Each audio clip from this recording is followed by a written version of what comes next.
수열의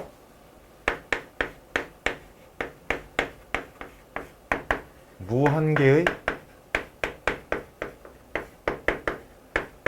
항의 합입니다. 어떤 수열의 무한계 항의 합이에요. 자, 그래서 기호로는 이렇게 써주는 걸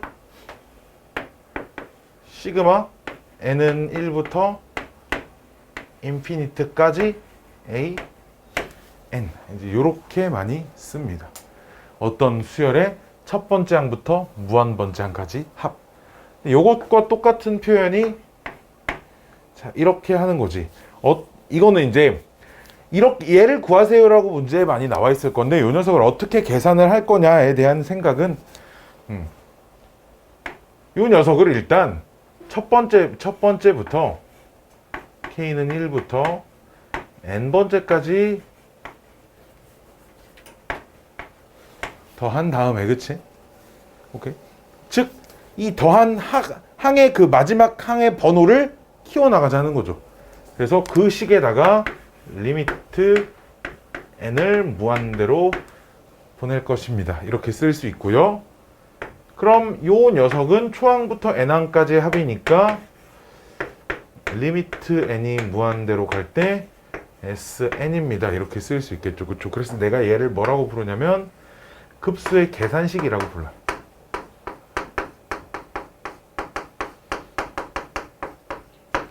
급수의 계산식이라고 부릅니다. 즉, 요런 급수를 구하세요 라고 물어보면 이렇게 sn부터 구해서 sn은 무한대로 보냅시다. 이렇게 계산을 하자라는 겁니다. 그래서 역시나 급수의 수렴과 발산인데 그 급수가 시그마 n이 1부터 무한대까지 an 요 녀석이 수렴한다라는 말은 이 값이 어떤 값으로 상수의 값을 향해 갈 때 이 값이 수렴한다라고 이렇게 얘기를 할 수 있다는 거지. 뭐 양의 무한대로 가거나 음의 무한대로 가거나 진동하는 경우는 똑같이 발산한다라는 겁니다. 어쨌든 그 합의 극한이니까 그 극한의 생각 개념이 거의 다 똑같이 적용이 된다라고 보시면 돼요. 알았죠? 자, 수렴하는 급수의 성질이 하나 있어요.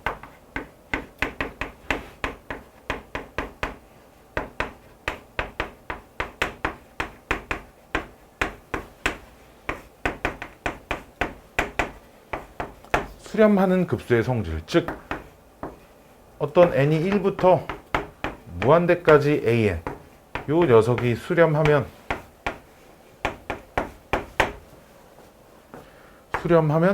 리미트 n이 무한대로 갈 때 an 그 합의 말고 그 수열의 극한은 반드시 0으로 수렴해야 한다는 거죠. 요게 수렴하는 극한의 성질입니다.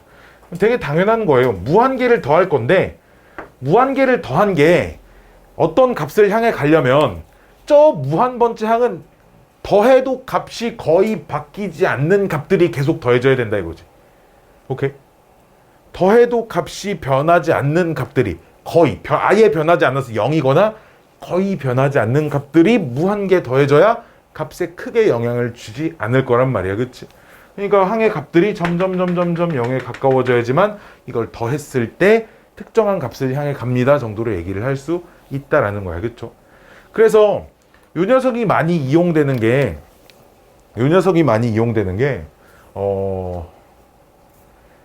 어떤 급수의 수렴과 발산을 판정하는 제일 기초적인 지식이 된다라는 거야. 즉 리미트 n이 무한대로 갈 때 an을 계산해 봤더니 0이 아니야. 왜냐면 요 명제가 성립하면 요 명제 대우 명제는 성립할 거잖아요. 그렇죠? 여기 어떤 명제가 성립할 때 여기 성립한다고 할 수는 없지만 대우는 성립할 거니까 어떤 극한을 구해봤더니 극한이 0이 아니네. 그럼 그 녀석의 무한급수는 요 녀석은 무조건 발산한다. 이렇게 얘기를 하셔도 좋다라는 거죠. 다만 이런 건 주의하셔야 된다는 거죠. 리미트 n이 무한대로 갈 때 an이 0이 된다라고 해서 급수가 수렴한다. 이건 안 되신다라는 거야. 알았지? 이건 모른다라는 거죠. 얘가 이렇게 되면 얘는 몰라요. 이것만 가지고는 뭔가 다른 것들을 이용해서 계산을 해보시길 권장을 합니다. 알았죠? 오케이.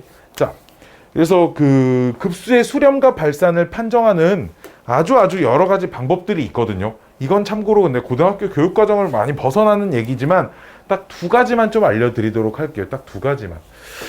급수의 판정법.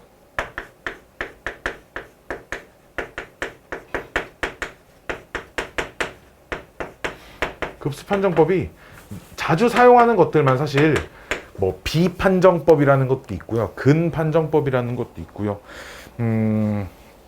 교대급수 판정법이라는 것도 있고요. 뭐 피급수 판정법이라는 것도 있어요. 여러 개가 있는데 그 중에 가장 많이 사용하는 거 이제 두 가지.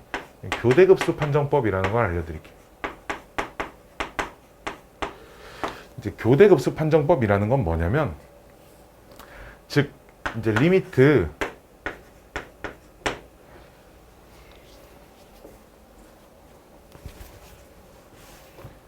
시그마 이제 n이 1부터 무한대까지 요 녀석이 이제 말 그대로 수렴과 발산을 조사를 하는 거거든요. 오케이, 수렴과 발산을 조사를 하는데 당연히 이제 이렇게 걸러지면 되는데 안 걸러졌을 때 뭔가 다른 방법을 선택을 하는 거잖아요. 그렇죠? 걸러지지 않았을 때에 대한 얘기입니다. 그렇죠? 그래서 뭘 보냐? 요 녀석이 이제 얘랑 똑같은 거잖아요. 리미트 n이 무한대로 갈 때 SN과 똑같은 거잖아요. 그렇죠? 그래서 이걸 해보는 거죠. 리미트 n이 무한대로 갈 때 SEN을 계산을 해볼 거예요.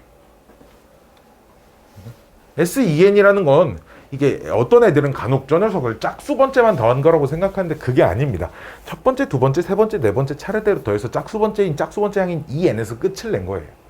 오케이? 이 값을 계산을 해 보시고요.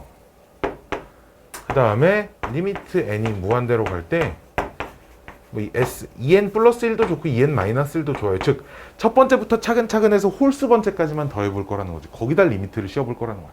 어차피 무한계의 합의 의미니까 짝수 번째까지 더한 다음에 무한 번째 항을 추정을 하나, 하나를 빼거나 하나를 더 더한 홀수 번째 항까지를 관찰한 다음에 무한 번째를 추정하나 같은 수열이니까 그 값이 수렴하면 당연히 같은 값일 거라는 거예요.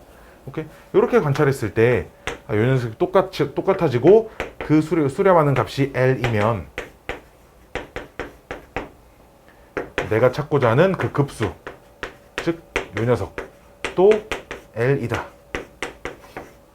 이렇게 얘기할 수 있다라는 거죠. 여기까지 오케이? 그리고 얘는 이렇게도 얘기할 수 있어요. 요 두 녀석이 같지 않으면 요 녀석은 존재하지 않는다. 즉 발산한다 라고 볼 수 있습니다. 존재하지 않아요. 오케이? 그래서 짝수 번째까지만 더해서 무한계를 관찰한 것과 홀수 번째까지 더해서 무한계를 관찰한 값이 달라지는 경우. 자, 내가 예를 하나 들어줄게요. 봐봐. AN이 어떤 규칙을 가지고 있냐면 2분의 1, 첫 번째 항 2분의 1, 두 번째 항 마이너스 2분의 1, 세 번째 항 3분의 2, 네 번째 항 마이너스 3분의 2, 다섯 번째 항 4분의 3, 여섯 번째 항 마이너스 4분의 3. 이와 같은 규칙으로 가고 있는 수열이 있습니다.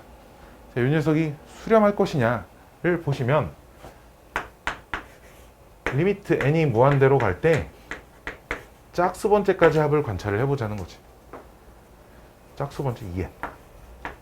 근데 이 녀석은 0이에요. 왜? 2개 더하면 빵, 4개 더해도 빵, 6개 더해도 빵. 그치? 어떻게든 짝수 개씩만 더하면 무조건 빵입니다. 그쵸? 근데 이제 이 녀석을 리미트 n이 무한대로 갈 때 SEN 플러스 1, 뭐 EN 마이너스 1도 좋고 EN 플러스 1도 좋아요.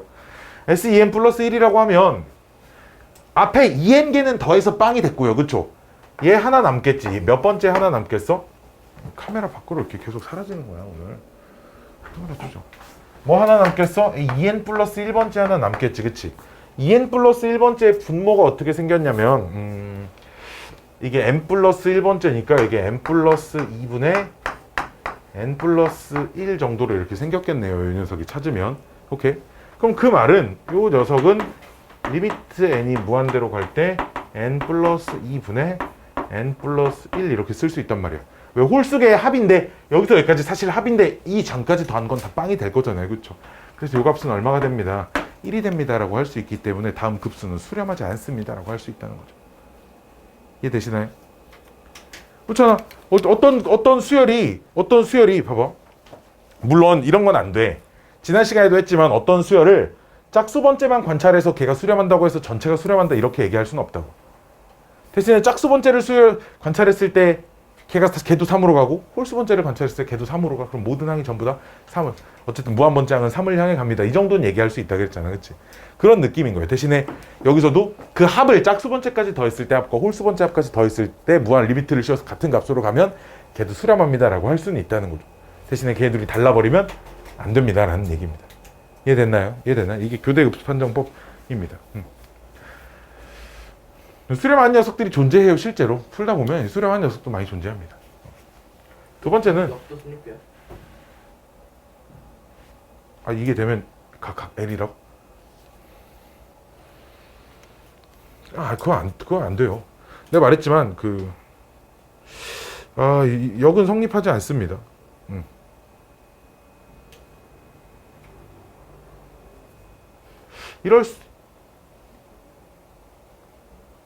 이 규칙이 얘는 2개씩 묶어서 규칙을 이루지만 여러 개씩 예를 들어 3개씩 묶어서 규칙을 돼 있는 이런 수열도 있을 거거든.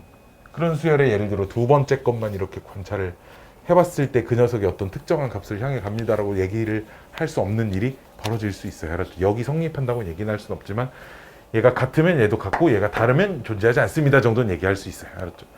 자, 두 번째는 이거는 증명을 못하는 얘기인데요.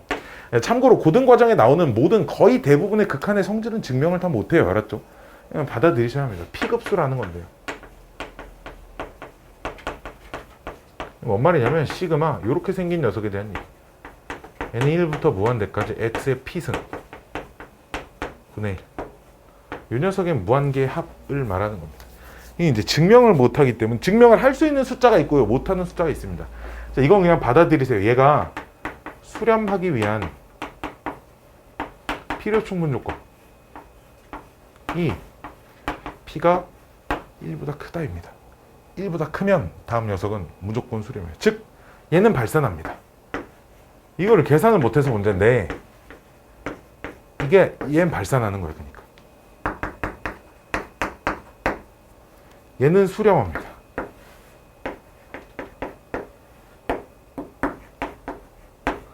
이건 수렴해요. 참고로 P는 실수거든요. P는 즉 P에 뭐 2분의 3승 이런 것도 들어가 됩니다. 즉 1보다만 크면 수렴해요. 그냥 받아들이세요. 알았죠? 이거는 어쩔 수 없어요. 그냥 믿으셔야 돼요. 얘를 기억하고 있으면 이건 발레로 쓰기가 참 좋습니다. 발레로 생각보다 많이 적용이 돼요.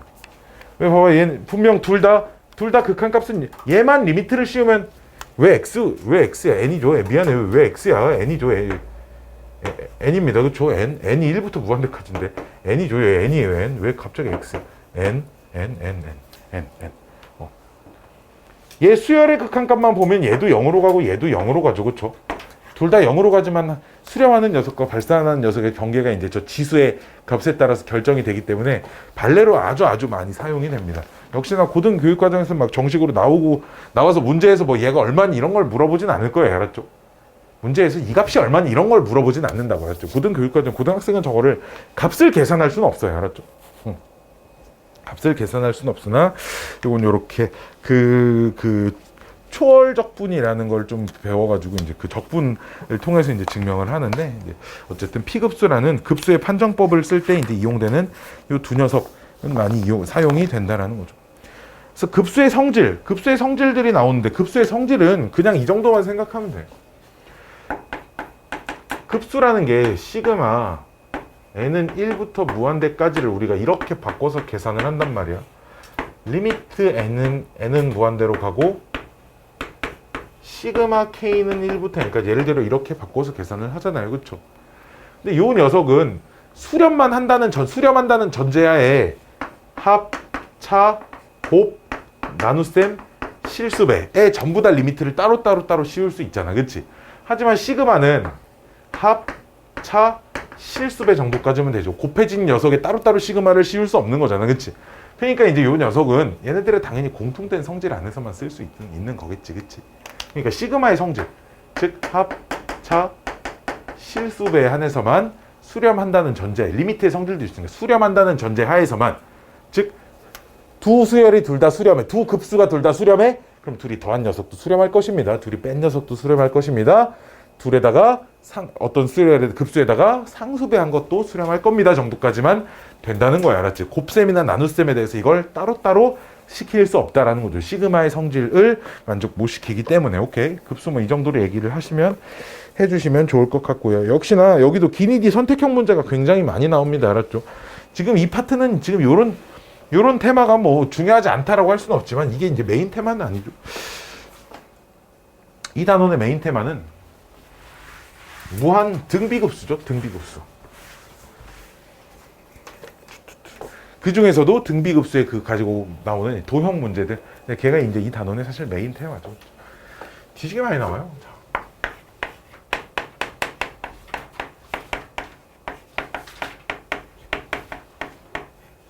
등비급수. 즉 등비급수란 등비수열의 무한계의 합을 말하는 거예요. 즉 시그마 K는 1부터 N은 1부터 무한대까지 A 곱하기 R의 N-1승 이렇게 생겨진 녀석들을 말하는 거죠. 따라서 A, 뭐 AR, 뭐 AR 제곱 뭐 이렇게 갈 겁니다. 그렇죠? 근데 이 녀석도 역시나 우리가 이렇게 구하기로 했어요. 어떤 부분합을 먼저 구해놓고 N항까지 합을 구해놓고 거기다 1부터 무한대까지 리미트를 씌우기로 했어요. 그렇죠? 그러면 등비수열, 초항이 A고 공비가 R인 등비수열은 R-1분의 A 괄호 R의 N승 빼기 1인데요. 그렇죠? 그 다음에 N은 무한대로 가는 리미트를 씌울 건데 오로지 N이라고는 여기에밖에 안 들어있습니다. 그렇지? N이라고는 여기밖에 안 들어있으니까 우리 지난 시간에 배웠던 그 R의 N승 들어가 있는 극한에 그 생각을 좀 적용시키자는 거죠. 그렇죠? 그럼 그 생각을 좀 해보시면 이 녀석이 이렇게 나눠질 거라는 거야. R의 절대값이 1보다 작을 때랑 R이 1일 때랑 R이 마이너스 1일 때랑 R의 절대값이 1보다 클 때로 나눠질 거라는 거죠. 그렇죠? 자, R의 절대값이 1보다 작으면 이 녀석이 이제 0이 되겠죠. 그렇죠?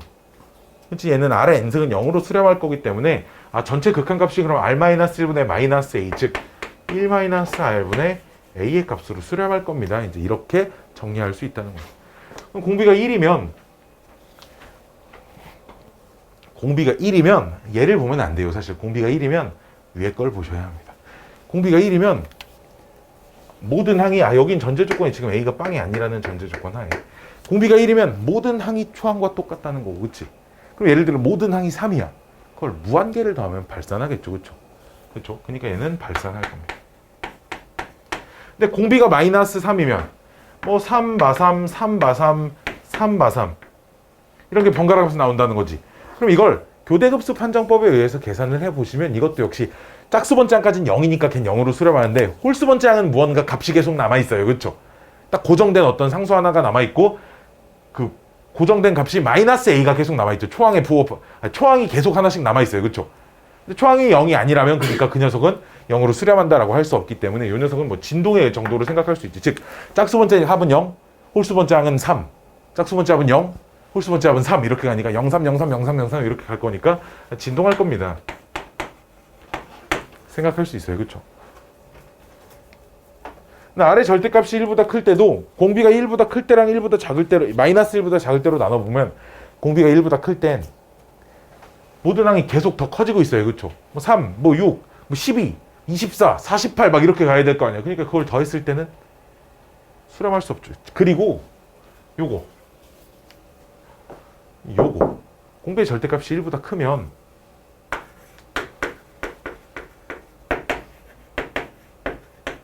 초항도 0이 아니라면 얘가 절대값이 1보다 크면 얘를 무한대로 보낸 건 절대로 수렴하지 않아요. 지금 0으로 수렴하지 않아요. 그치?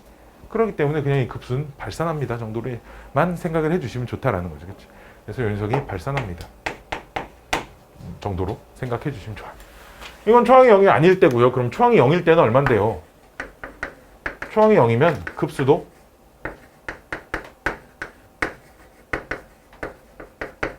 당연히 빵일 겁니다. 왜냐? 초항이 0이라는 건 등비수열에서 모든 항이 빵이라는 거니까요. 그렇죠? 그걸 당연히 무한계를 더해도 여전히 빵이겠죠. 그렇죠?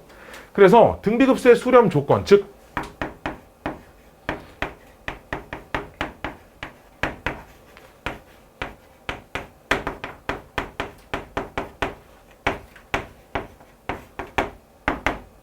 수렴 조건은 초항이 0이거나 또는 공비의 절대값이 1보다 작아야 됩니다. 조금 더 이쁘게 눈에 보기 좋게 쓰면 마이너스 1보다 크고 1보다 작아야 하는 거죠. 지난 시간에 나왔던 등비 수열의 수렴 조건은 초항이 0이거나 똑같고요. 공비가 마이너스 1보다 크거나 1 이하였죠. 거기서는. 그치? 급수에서는 1이 빠집니다. 오케이. 급수에서는 1이 빠져요. 급수는 공비가 1이 되면 모든 항이 초항과 다 똑같아지고 그걸 무한계 더했을 땐 당근 땄다 수렴하지 않을 거니까요. 그쵸? 이 정도의 생각입니다. 라는 거죠. 등비급수의 수렴 조건 뭐 이런 건 많이 어렵지 않고요. 그 다음에 요거 기억하셔야 됩니다. 이걸 하나의 공식 마냥 1-r분의 a를 기억을 하자라는 거야. 여기까지 오케이? 여기까지 오케이? 자, 지금부터 그럼 등비급수의 이제 도형 활용 문제들을 좀 다뤄볼 건데요. 빠바바밤 빠밤. 오늘도 이걸 하나 좀 이따 풀어볼까? 프린트를 좀 미리 눌러놔야겠지? 아, 계속.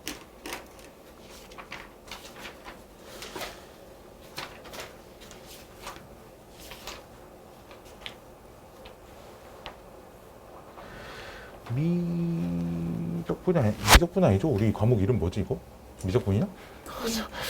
미안해요.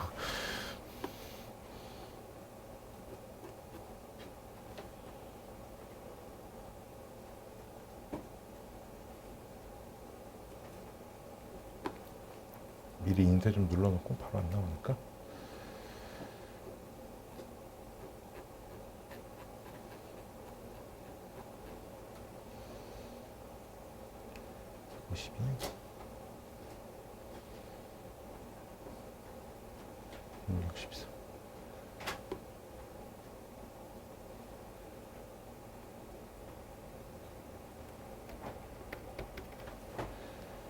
이렇게 4명.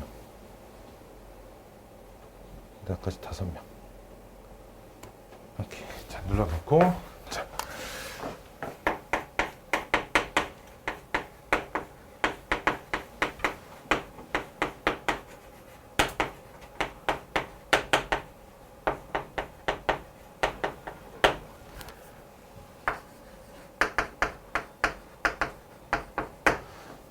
별표가 15개짜리입니다.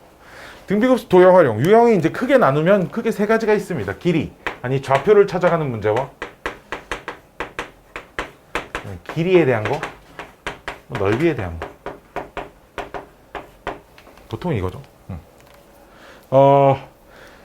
좌표를 찾아가는 문제들은 이런 거야. 무슨 다음과 같은 규칙으로 점이 움직였을 때 이 점 뭐 P1 두 번째 거 뭐 P2, P3, P4 했을 때 이걸 무한번 반복했을 때에 뭐 저 점의 좌표는 어디로 갈 것인가, 어떤 값을 수렴할 거니, 뭐 이런 거 있잖아. 원점에서 출발해서 30도야. 이렇게 30도만큼 이렇게 움직여. 처음 거 길이가 뭐 1이야. 이렇게 왔어. 그 다음 30도만큼 또 얘랑 이렇게 평행선을 그어서 얘랑 또 30도만큼 이렇게 움직여요.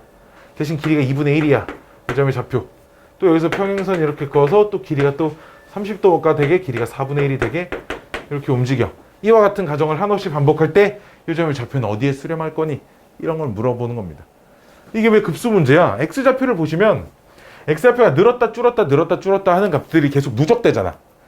얼만큼 커지고 그 커진 값에서 얼만큼 줄어들고, x좌표가 줄어든 값에서 다시 얼만큼 커지고니까 뭔가 계속 더해지죠. 음수가 더해질 때도 있지만 y좌표도 얼만큼 커지고 또 얼만큼 커지고 얼만큼 커지고 오니까 무언가 값이 계속 누적되죠. 그렇죠? 그리고 길이 관계가 이렇게 등비수열로 주어져 있을 거니까 이 녀석의 좌표의 변화도 등비수열들을 이루고 있을 겁니다. 오케이? 그래서 좌표 문제들은 이거는 항상 좀 따로따로 좀 관찰을 합시다. x좌표와 y좌표를 따로따로 생각을 할 거야. 처음 몇 개를 써서 관찰을 해볼 거거든. 대부분 이런 문제들은 처음 몇 개를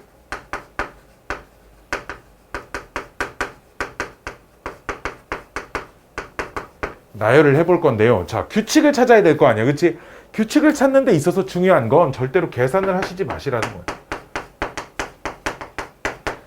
무슨 얘기냐면, 자, 얘를 이제 좀 풀어보면 요 길이가 이제 2분의 1이 나오고 요 길이가 2분의 루트 3이 나오잖아요, 그렇죠? 내가 뭐 첫 번째 P1이라고 해볼게요. x좌표 2분의 루트 3, 2분의 1이거든요, 그렇죠? 그럼 여기서 이렇게 직각삼각형 이렇게 만들면 요 길이가 4분의 1이고 4분의 루트 3이거든요, 그렇죠? 그럼 요 x좌표는 2분의 루트 3에서 4분의 루트 3만큼 왼쪽으로 가야 되니까 빼면 4분의 루트 3이네. y좌표는 뭐 4분의 3이네. 이렇게 쓰지 말자는 거야. 오케이. 계산하지 말고 x좌표는 2분의 루트 3 마이너스 4분의 루트 3이고 y좌표는 2분의 1 더하기 4분의 1이네. 이런 식으로 써놓자는 거야. 오케이. 왜냐면 봐봐. 등비수열의 합의꼴로 이루어져 있을 거거든, 대부분. 그러니까 그걸 계산을 하면 눈에 잘 보이지 않을 거라는 거야. 오케이. 등비수열로 보이지 않는다는 거지, 문제는. 뭔가 규칙은 있대. 등비수열처럼 보이지 않아요. 세 번째 걸 찾아보면 2분의 루트 3에서 왼쪽으로 4분의 3, 루트 3만큼 온 값에서 오른쪽으로 이제 8분의 루트 3만큼 와야 돼요. y좌표는 2분의 1에서 위로 4분의 1만큼 올라간 지점에서 위쪽으로 뭐 8분의 1만큼 더 올라가야 합니다. 이런 규칙을 가지고 있을 거라는 거예요. 얘는 초항이 2분의 루트 3이고 공비가 마이너스 2분의 1인 수열이 계속 더해지겠지, 그치? 얘는 초항이 2분의 1이고 공비도 2분의 1인 그런 값이 계속 더해질 겁니다. 그래서 각각을 1-r분의 1을 계산해서 x좌표의 그 합과 y좌표의 합을 찾아보자는 겁니다. 알았죠? 좌표에 관련된 문제들은 처음 몇 개를 나열하면 풀 수도 대부분 다 풀릴 거라는 겁니다. 근데 조금 더 물론 뭐 조금 더 이런 아름다운 생각들을 해볼 수 있는 여지들은 있는데 이 길이가 좀 긴데 이게 어디에 수렴할 거냐면 요 값에 수렴할 거예요. 반절 되는 이와 같은 비율로 이렇게 한없이 가는 규칙을 가지면 사실 이제 요 값으로 수렴할 겁니다. 요식 찾고 요식 찾아서 연립해도 사실 수렴하는 극한값을 관찰할 수 있는 문제들이 있어요. 알았죠? 모든 문제가 뭐 이렇게 다 관찰이 됩니다 정도는 아닌데요. 관찰이 되는 이런 닮음인 도형이 이쁘게 만들어져. 아유, 귀때기가 너무 아프네요. 아유, 여기에 뭐 뾰루지 같은 게 하나 나가지고 너무 아파. 그런 거 있다던데 마스크 이렇게 뒤까지 이렇게 연결해서 쓸 수 있는 그런 게 있다는. 아닌 말고. 자, 좌표 관련된 문제들은 진짜 쉽습니다. 이런 문제들은 문제가 안 되죠. 길이나 넓이에 관련된 녀석들은 주변 도형의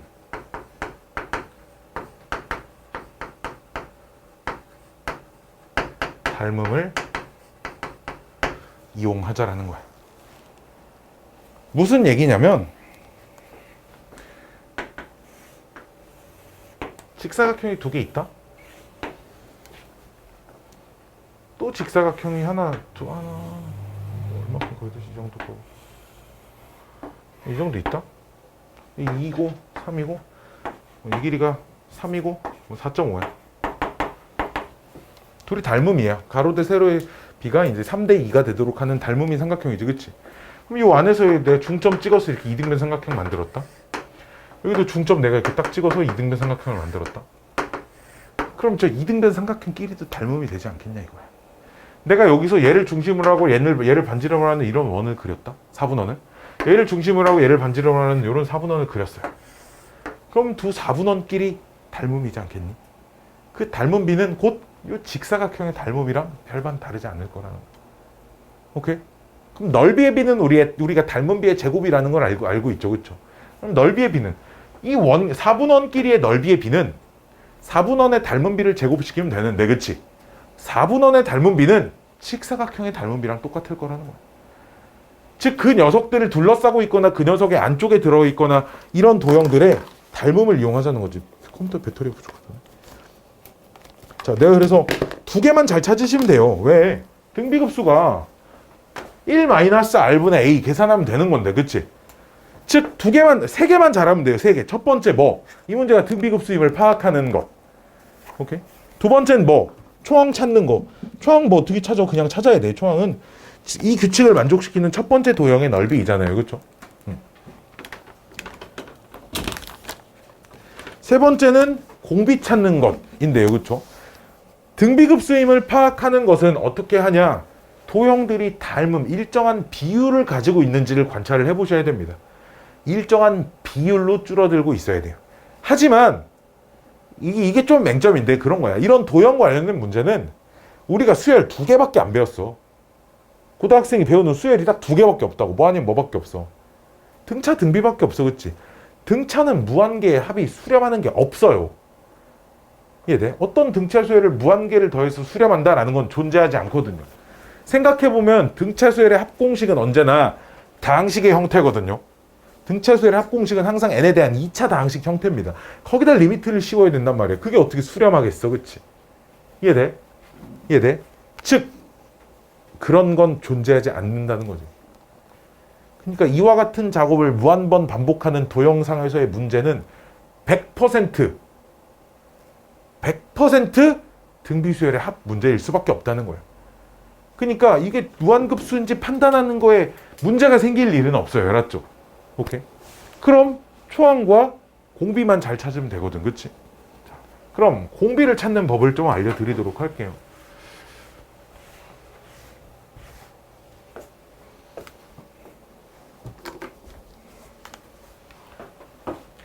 등비급수 도형 길이 또는 넓이에서 공비를 찾는 방법. 첫 번째, 닮은 비를 찾으세요. 큰 도형 대 작은 도형이 있을 거잖아. 얘네들의 닮은 비를 구하세요. 이 순서로. 닮은 비를 구하세요. 닮은 비가 m 대 n이 나왔다고 해봅시다. 알았지? 닮은 비가 m 대 n이다. 그럼 1대 요 값을 1대 n분의 n이라고 이렇게 고쳐 쓸 수 있겠지. 그치? 여기까지 오케이? 그럼 넓이의 b는 1대 n분의 n의 제곱이라고 쓸 수 있겠지. 여기까지 오케이? 그 다음에 그럼 길이를 관찰하는 문제는 요 값에다가 개수만 곱해주시면 돼요. 개수가 무슨 말이냐면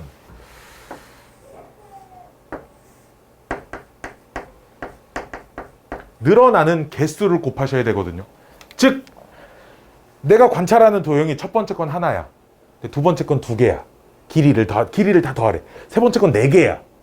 그 다음 건 8개야. 개수가 몇 배씩 늘어나고 있어?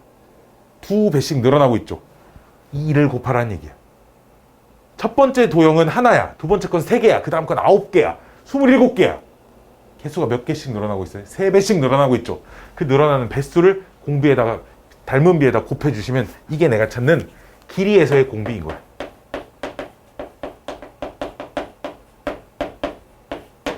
길이의 합을 물어보는 문제에서의 공비가 되는 거야. 근데 뭐 첫 번째 도형도 하나고 두 번째 도형도 하나고 세 번째 도형도 하나야. 길이만 바뀌어 그냥. 그냥 개수는 1인 거야. 알았지? 그냥 이게 공비인 거야. 오케이. 마찬가지로 넓이에서도 넓이 관련된 문제에서도 요 넓이 b의 요 오른쪽 숫자에다가 늘어나는 개수만 이렇게 곱해 주시면 이게 넓이에서의 내가 찾는 공비가 된다는 거야. 알았죠? 오케이. 닮은 비 찾아서 큰 도형 기준으로 1로 맞춰요. 무한급수 아까도 말했지만 수렴하려면 0으로 가야 되거든. 즉 다음으로 가면 갈수록 그림이 작아져야 돼. 다음으로 가면 갈수록 그림이 커지는 걸 무한계를 더하는 건 없는 거야. 그건 말이 안 돼. 그냥 발산하는 거잖아. 그치? 즉 무한계 합을 물어볼 땐 다음 도형이 무조건 작아질 거예요. 즉 큰 거 대 작은 거로 쓰라는 이유가 이게 첫 번째 항이 이게 두 번째 항. 그치? 이후로 항이 계속 작아지니까 값이 작아질 때 이 1보다 작은 어떤 값이 공비가 돼 있을 거라는 거죠. 오케이. 이 닮은 비를 찾을 땐 말했지만 주변 도형을 잘 이용하셔야 돼. 해당되는 도형의 닮은 비를 찾아야 되지만 걔네들을 예를 들어 둘러싸고 있는 녀석이라든지 아니면 걔네들 안에 내접하고 있는 녀석이라든지 걔네와 관련된 주변 도형의 닮은 비를 이용해서 문제를 푸셔야 합니다. 알았죠? 오케이. 그 책에 있는 문제 몇 개 풀어볼까요? 저 프린트 말고 배고프네. 스텝 2로 가야겠죠?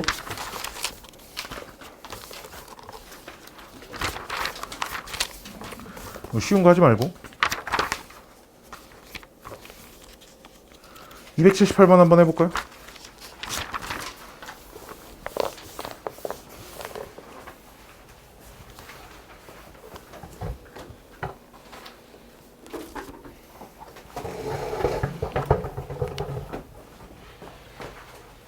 그림 어떻게 그려? 이 제일 문제야. 그림을 못 그려가지고. 오.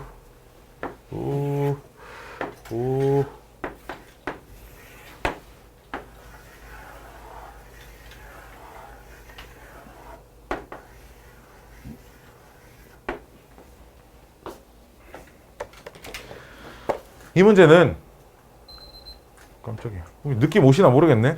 첫 번째 도형을 따로 계산하셔야 돼요. 왜냐? 개수가 3배씩 늘어나고 있지 않아요. 그치? 제일 큰 원 몇 개 있어? 두 번째 크기는? 세 번째 크기는? 봐봐, 이게 늘어나지 않잖아. 첫 번째 도형만 하나가 있는 거예요. 즉 대원자 규칙이 없는 거예요. 뭔 말인지 알겠어? 그럼 어떻게 할 거냐면 여기 있는 녀석만 무한계를 더할 거야. 얘 빼고 얘부터 여기 있는 녀석만 무한계를 더할 거야. 그 다음에 똑같이 나올 거고 똑같이 나올 거야. 얘 하나만 더 해줄 거야. 오케이? 개수가 늘어나지 않아. 그치? 개수가 늘어나는 문제라는 게 여기 요런 거 앞에 바로 앞에 있는 문제. 바로 앞에 있는 문제. 봐봐. 제일 큰 정사각형 하나 보이지? 77번. 두 번째 크기 정사각형 2개 보이죠? 세 번째 그림의 세 번째 크기의 정사각형은 4개가 보여요. 그쵸? 이런 게 지금 개수가 늘어난다는 거지. 즉 그럼 넓이비를 구해서 곱하기 2를 하셔야 공비가 된다는 거야. 알았지? 오케이?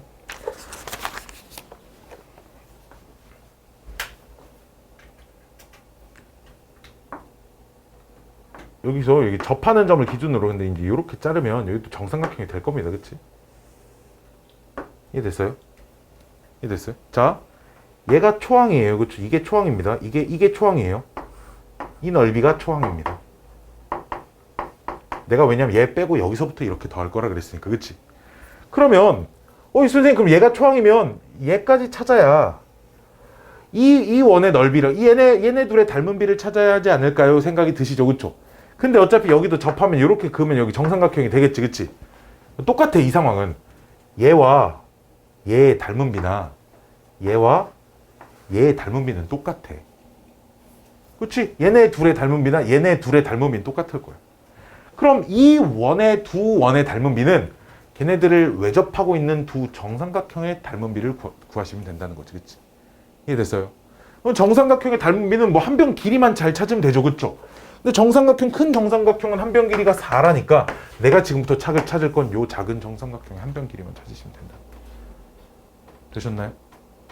작은 정삼각형의 한 변 길이만 찾으시면 되고요. 그럼 먼저 큰 원의 반지름을 구하는 게 급선무인데요. 이렇게 그리면 여기서 여기까지 2루트 3이죠. 그쵸? 그럼 그건 3분의 1이니까 얘가 3분의 2루트 3입니다.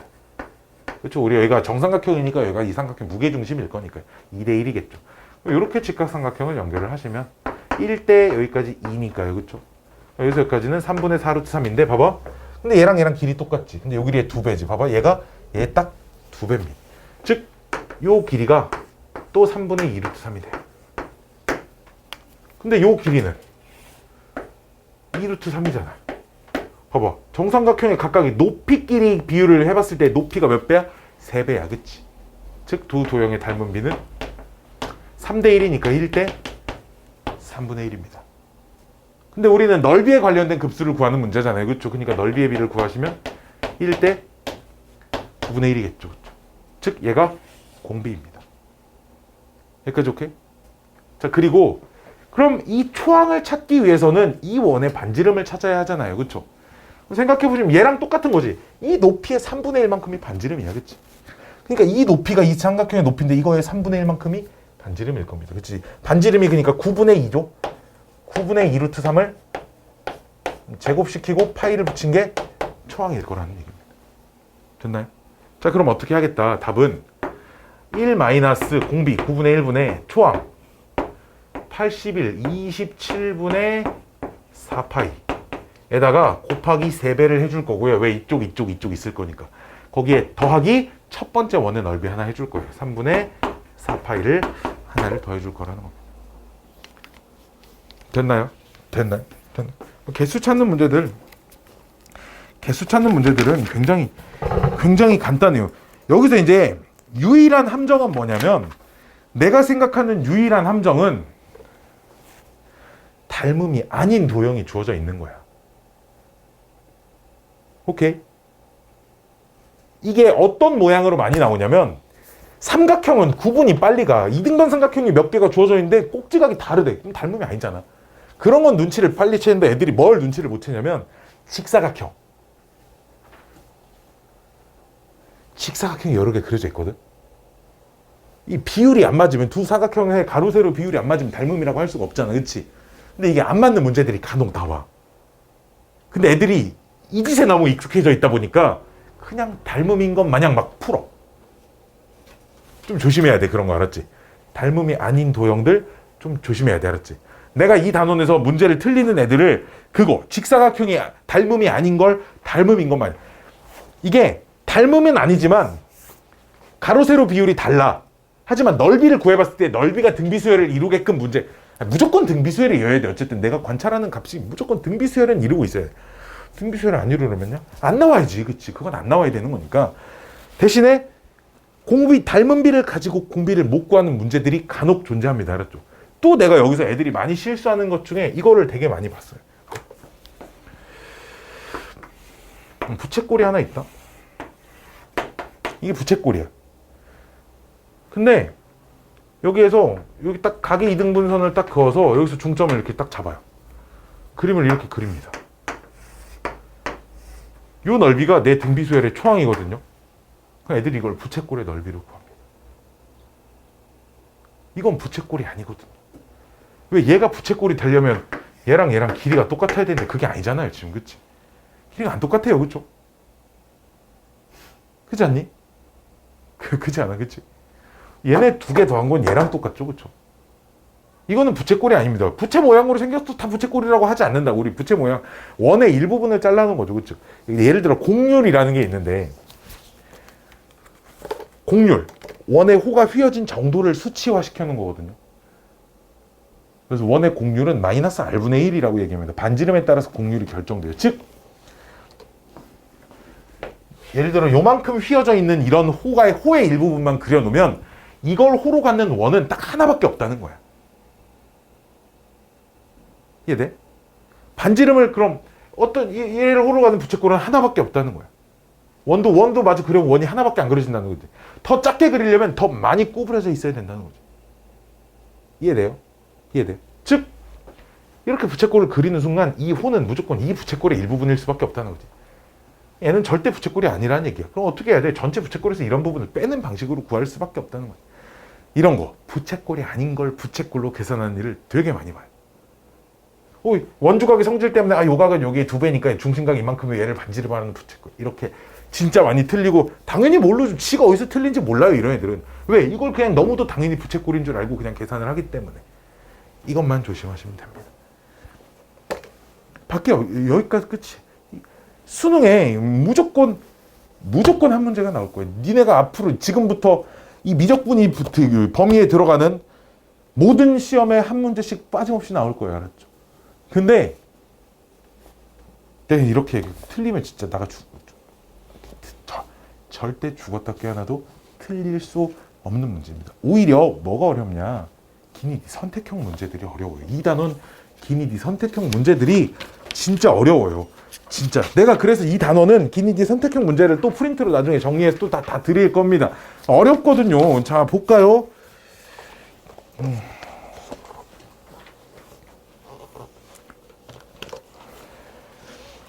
234번 볼까요? 234번.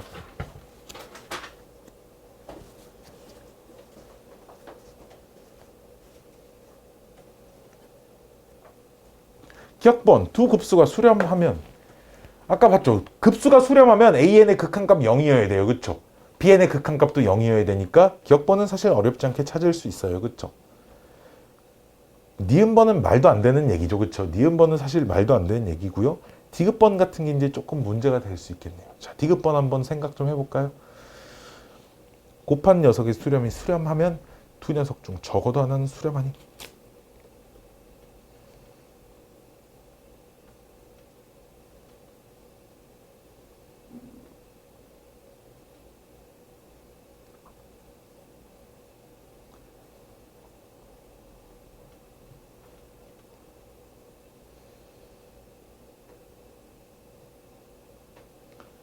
맞을까요? 틀릴까요?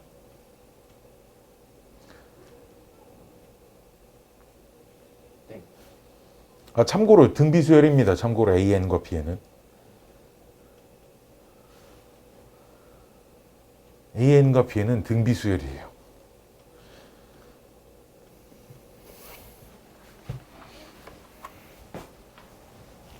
틀렸다고 생각하는 친구들은 발레를 찾아봐야겠죠. 그쵸?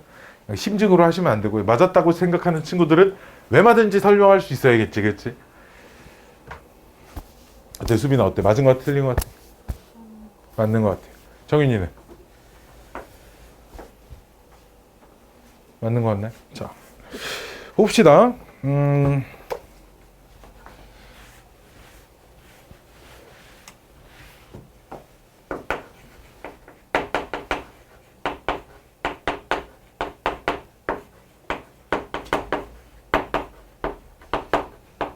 뭐 A나 B 둘 중에 하나가 0이면 당연히 참이니까 그 상황은 뭐 따로 관찰하지 않아도 되고요. 그쵸?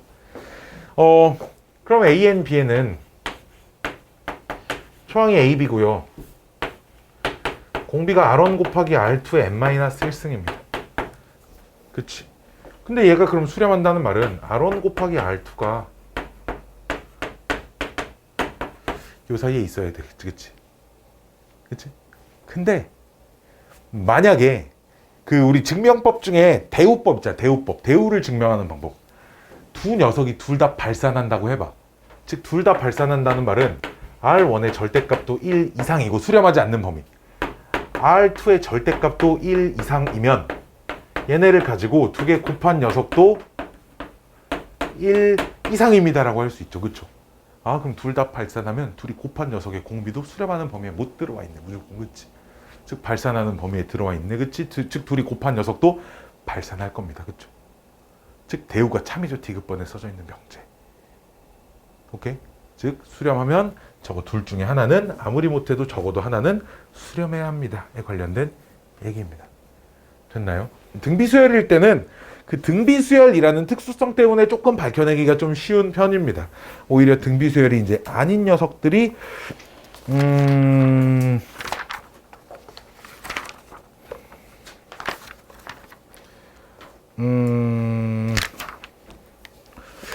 210, 210, 210, 200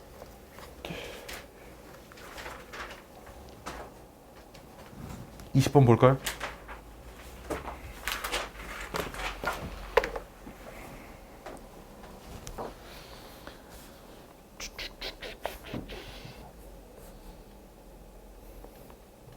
(1번은) 참이죠. 그죠? 그냥 수렴하는 급수의 성질입니다. 그렇죠? 2번은 내가 모른다고 했죠. 극한값이 0이 되면 급수는 수렴하는지 발산하는지 모른다가 맞는 거라 그랬어요. 니은번 거짓입니다. 알았죠? 디귿번 일반항이 0이 아니면 급수가 수렴하면 어쨌든 AN은 0으로 가야 되겠죠. 그쵸? 오케이? 자 그럼 AN이 0으로 가면 극한이 AN분의 1의 극한은 절대로 0으로 안 가죠. 발산하죠. 그쵸? 0이 아니잖아요. 그쵸? 그럼 0이 되지 않는 수열의 극한이 0으로 수렴하지 않는 녀석의 급수는 전부 다 발산해요. 그쵸? 이해돼? 아까 전에 이 자리에 써져 있었는데 다시 아까 이런 거 이 정도는 할 수 있다 그랬잖아. 리미트 n이 무한대로 갈 때 AN이 0이 아니면 급수는 발산합니다. 이렇게는 할 수 있다 그랬잖아. 그치? 우리 문제가 시그마 AN이 얘가 수렴한다는 말은 리미트 AN이 0이 된다는 얘기고. 그치? 근데 그 말은 리미트 AN분의 1은 발산한다는 얘기고. 그치? 이해돼? 0으로 가는 녀석분의 1이라고 하면 수렴하지 않죠. 발산이라는 건 0이 아닌 거잖아요. 이건 절대로. 그치? 그렇기 때문에 시그마 AN분의 1은 0이 되지 않으니까 이 녀석은 발산한다. 이렇게 얘기할 수는 있다는 거죠. 오케이? 디귿번은 그러니까 참이죠. 지금 발산하냐 이렇게 물어봤으니까요. 디귿번 참입니다. 리을번 참일까요? 거짓일까요? 리을번 하나 내가 물어볼게 니들한테.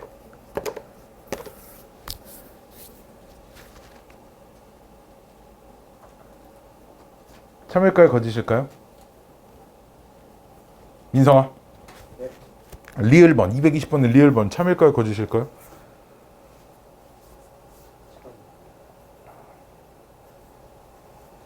또 다른 친구들은 혹시 거짓이라고 생각하시는 분?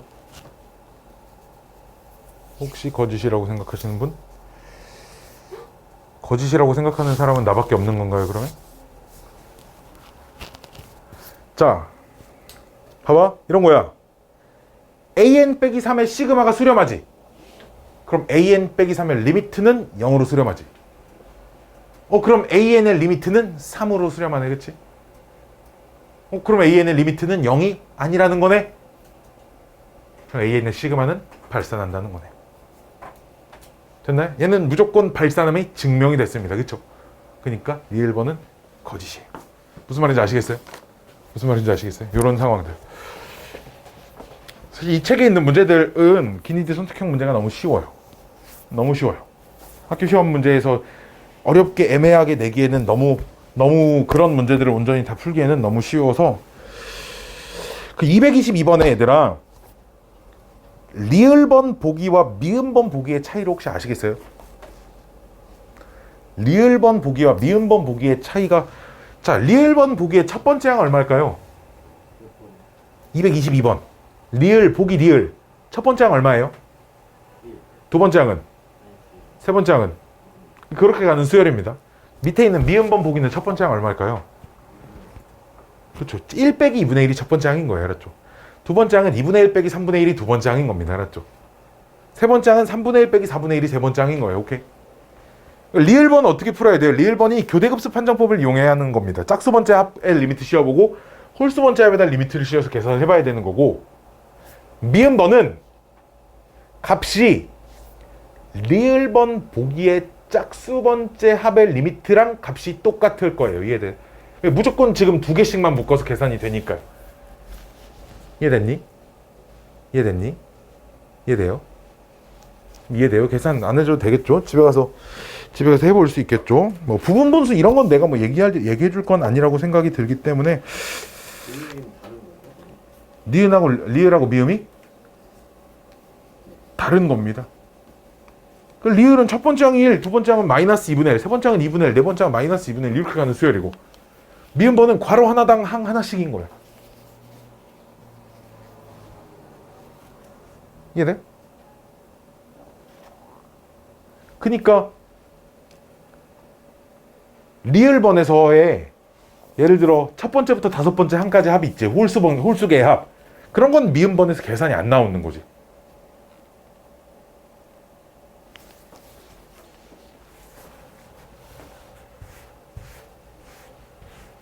둥둥둥둥둥둥둥둥둥둥둥.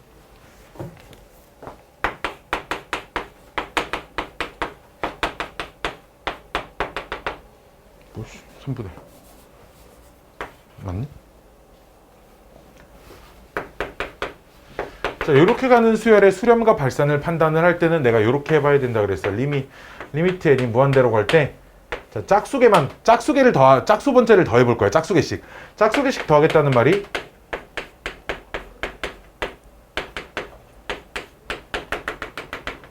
의 극한을 계산해 보겠다는 거야. 홀수계를 더하겠다는 말은 이제 이런 식으로 쓸 수 있겠죠. 앞에 1 따로 놀고 마이너스 2분의 1 플러스 2분의 1 이러면 홀수계 계산하는 거죠. 예를 들어 플러스 마이너스 3분의 1 플러스 3분의 1